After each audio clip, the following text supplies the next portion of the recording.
భోగాపురం అంతర్జాతీయ విమానాశ్రయాన్ని ప్రయాణాలకే పరిమితం చేయకుండా దేశంలో అగ్రగామి ఏవియేషన్ ఏరోస్పేస్ హబ్గా తీర్చిదిద్దాలని సీఎం చంద్రబాబు అధికారులను ఆదేశించారు.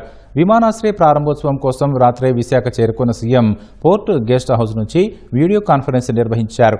ఈ ప్రాజెక్టు ఉత్తరాంధ్ర ఆర్థిక ప్రగతికి, యువత ఆకాంక్షలకు సరికొత్త రన్వేగా మారాలని అభిలషించారు.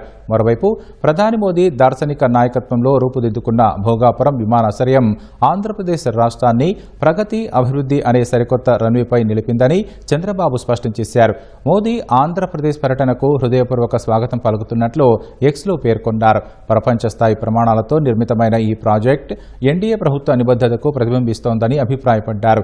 ఇది ఉత్తరాంధ్ర ప్రజల ఆకాంక్షలను నెరవేరుస్తూ వారి ఉజ్వల భవిష్యత్తుకు ఒక బోర్డింగ్ పాస్లా మార్గం సుగమం చేస్తుందని చంద్రబాబు అన్నారు.